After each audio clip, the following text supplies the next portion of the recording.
Então vamos ao segundo bloco do programa Bate-Papo, agora já com a presença da doutora Leia aqui conosco, e vamos trocar uma ideia, saber como é que é essa coisa aí. Então não saia daí.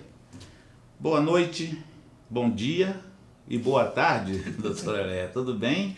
Boa noite, bom dia, boa tarde. Pai, tudo bem?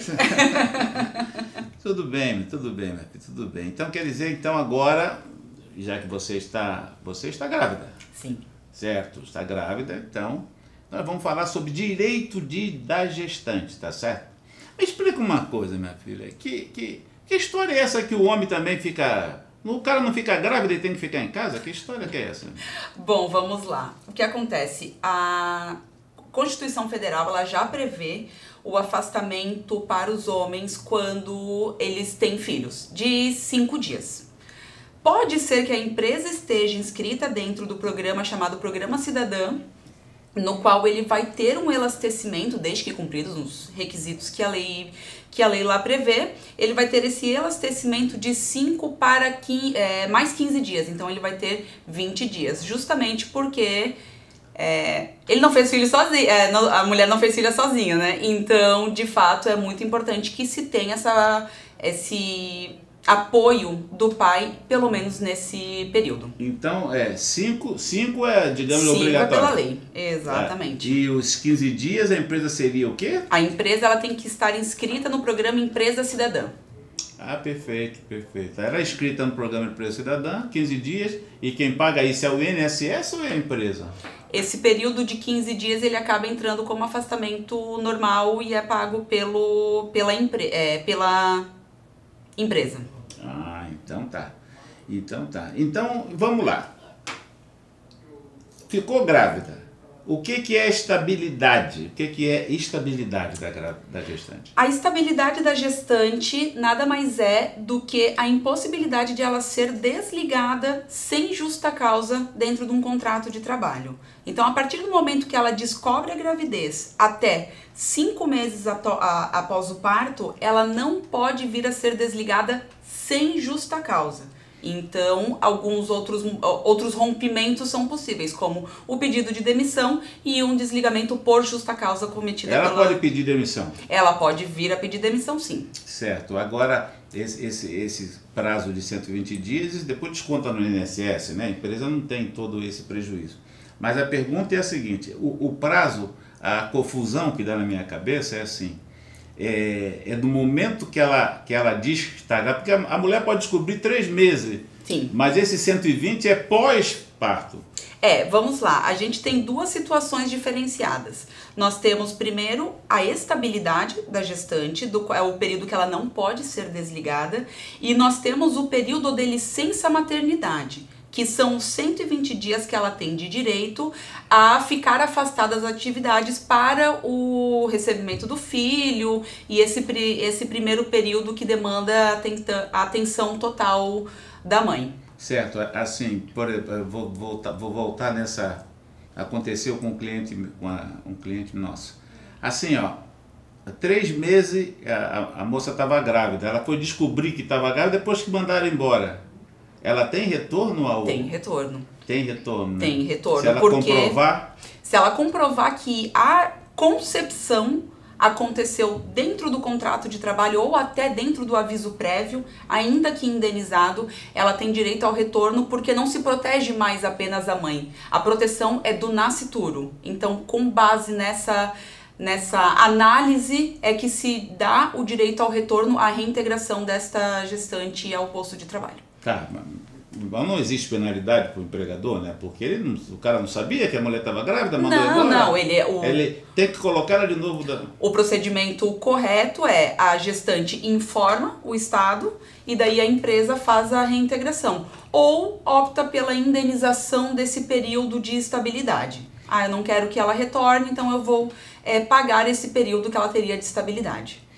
Então vamos para a coisa não ficar tão séria. Me diz uma coisa. A mulher está grávida, já é chatinha lá na empresa, o cara já não aguenta mais a mulher. Aí o empregador ele quer mandar embora. O que ele tem que fazer? Olha, não, mesmo grávida, o que ele tem? Qual é a indenização pro cara? O cara quer mandar ele embora. E daí? Qual é a indenização? Bom, vamos lá. Se a gente tá falando que ela tem a estabilidade, ou seja, ela não pode ser demitida durante este período, que é desde o descobrimento da gravidez até 120 dias após o parto, a indenização justamente é o período entre o desligamento até 120 dias após o parto.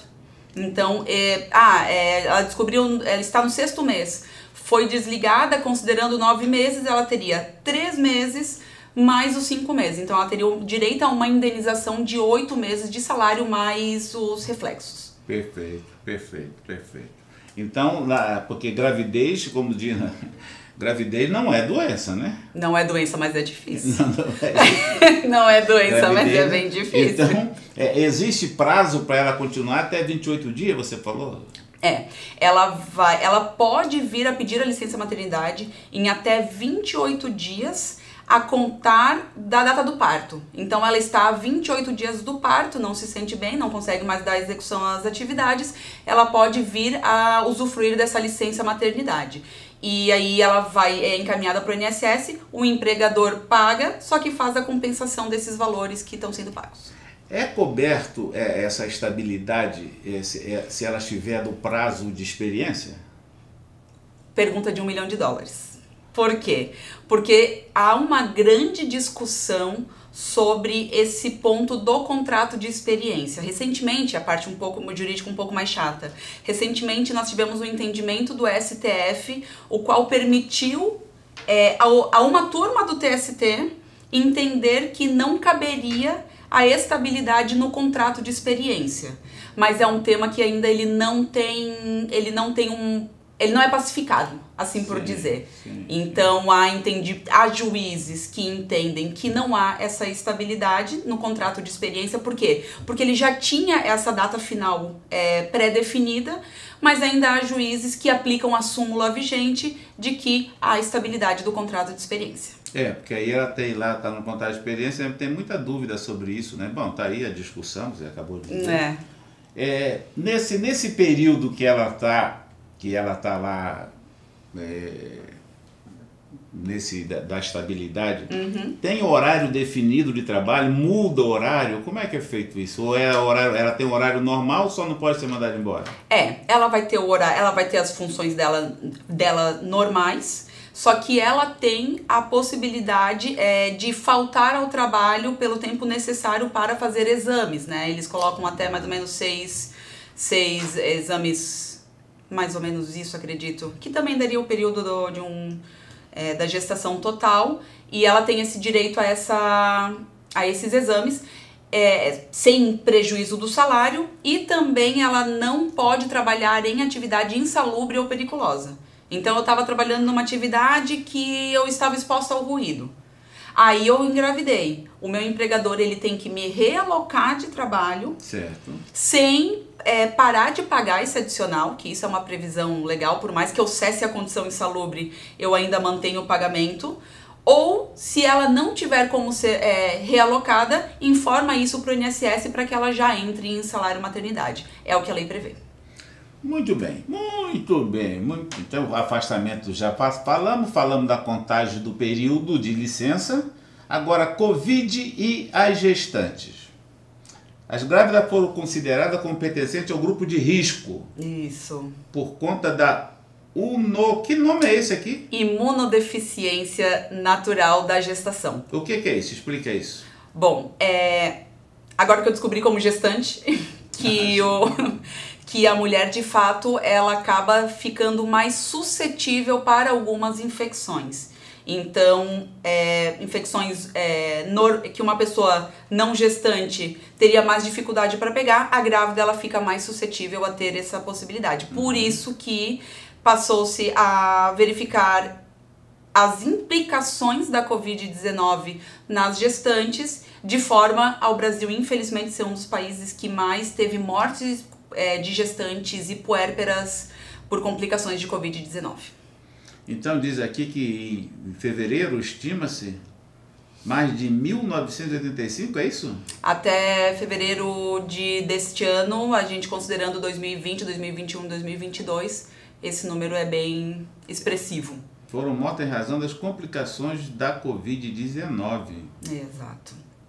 E essa Covid? Bom, não vou falar de Covid, porque daí você me dá uma... Aí eu começo a lembrar... Não. Aqui você escreveu, aqui, teve a lei 14.151/21. Me explica sobre isso. Bom, vamos lá. Inicialmente, a grávida, ela por si só não era considerada como grupo de risco, mas apenas as grávidas que tinham uma gestação de alto risco. Era uma portaria que estava vigendo, ela veio a partir mais ou menos de março ou junho de 2020, perdão, e dizia que a gestante por si só ela não estava inserida no grupo de risco. Até que começaram os estudos, começou a mortalidade e verificou-se que, de fato, as gestantes eram pertencentes sim ao grupo de risco pelo simples fato de serem gestantes, motivo pelo qual o governo editou a Lei 14.151, que determinou o afastamento da gestante do local de trabalho. Então, a gestante era afastada, independentemente, comprovei que eu estou grávida, então eu tenho que ser afastada do ambiente de trabalho. Vou ficar em casa. Então, quem podia fazer home office, fez home office, quem podia trabalhar em casa, podia.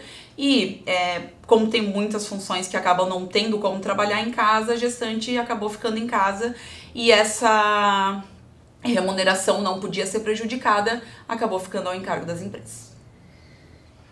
Tudo das empresas, mas também faz parte, né? Tem a parte humana de tudo isso também, sim, né? A função social da empresa também, né? Certo. Aí veio a vacinação. E aí? Exato. Aí veio a vacinação e o avanço da vacinação, inclusive com indicação para as gestantes, certo, fez com que fosse editada esse ano, acredito mais ou menos março de 2022, determinando o retorno da gestante desde que ela tivesse seu esquema vacinal completo, que à época seriam 2 doses mais um reforço, para caso de Pfizer e Coronavac, e para Janssen seria uma dose normal, mais um reforço. Ou que elas voltassem, eu tenho a decisão de não tomar. Foi permitido a gestante decidir não tomar a vacina. Então ela dizia, olha, eu não quero tomar, então eu volto fazendo uma declaração da qual eu explico para vocês que eu não estou tomando, mas eu retorno mesmo assim, ciente dos riscos não, né? Mas que vai tomar as cautelas, usar máscara, usar álcool em gel e tudo mais. Me diz uma coisa, agora você falando sobre esse prazo, a gestante, se ela disser assim, eu tenho que ir para casa, eu não posso trabalhar, quem que define isso? Exame médico, certo? É uma perícia médica? No caso, porque eu sou o patrão, tá certo? Aí a moça ficou grávida, eu não quero trabalhar, mas a gente sabe que ela pode trabalhar. Isso dentro do direito, ela tem lá aquela estabilidade, correto? Sim, sim. Mas essa de trabalhar ou não trabalhar depende dela ou ela tem que comprovar alguma coisa? Ela tem que comprovar. Por isso que eu frisei que a grávida ela não pode ser dispensada sem justa causa. A partir do momento que ela começa a faltar a bel prazer, digo, não vou trabalhar hoje que eu não estou me sentindo bem, só que ela não comprova através de um atestado médico ou através de alguma justificativa legal que ela não poderia trabalhar, ela vai incorrer em falta ao contrato de trabalho e aí as medidas disciplinares podem ser aplicadas. No caso, a gente acompanhou já muitos casos onde gestantes não iam trabalhar, não justificavam. As penalidades eram aplicadas, primeiro advertência, depois mais uma advertência, aí chegou na fase da suspensão e talvez a grávida com o pensamento de que não poderia ser mandada embora, não se ativeram ao fato de que por justa causa elas podiam. Então, quando há um acúmulo de transgressões, ela pode sim ser desligada por justa causa. Ah, então existe. Ah, perfeito, perfeito. É até uma proteção ao próprio empregador, né? Exato. De pessoas que usam esse tipo. É legal, legal. Eu gostei. Essa parte aí foi muito importante. Então tá, então ela teve a conclusão aqui, nós já falamos sobre voltar sobre mediante termo de responsabilidade, né? Caso de recusa. Tem uns casos também, perdoe, onde a grávida ela tem a indicação médica de não retorno. Isso quando a gente estava falando quando estávamos em estado de saúde, de emergência em saúde pública em razão da Covid. Certo. Então, se a gestante ela tinha uma indicação médica que ela não poderia vir a tomar a vacina, por ser portadora de alguma doença ou de fato a gestação de alto risco não permitir, enfim, vai de cada médico, aí essa gestante era orientado que ela ficasse em casa e permanecesse em casa. Por quê? Porque ainda estávamos dentro de um estado de emergência de saúde por conta da Covid. O que aconteceu? Em 22 de abril, tivemos o encerramento, através da portaria do Ministério da Saúde, do estado de... Acabou o estado de emergência. Exato. E essa portaria ela teria vigência a partir de maio, 30 dias depois. Então, a partir de 22 de maio, as gestantes poderiam voltar ao trabalho, independentemente de vacinação ou não vacinação. Aí cabe da empresa manter seu colaborador vacinado ou não. Eu enquanto empresa, quero exigir que o colaborador tenha a vacinação. A empresa pode vir a fazer esse requisito, até por conta das decisões do STF sobre o tema, dizendo que você não é obrigado a tomar, mas se não tomar, você pode incorrer nas penalidades previstas em lei de acordo com as relações. Aí é confuso, né? Aí tem umas coisas que fazem uma confusão danada, mas bacana, já estamos aqui mais ou menos tendo aqui, aí nós paramos então em 22 de abril, que foi declarado o fim, 22 de maio voltou, certo? Exato. Depois no terceiro bloco nós vamos falar, tá aqui ó, terceiro, medida provisória 1116, programa Emprega Mulheres e Jovens. Então tá aí, você que quer engravidar já fica pelo menos sabendo que a coisa não é assim, hein? Não sai daí, nós já voltamos com o terceiro bloco do programa Bate-Papo.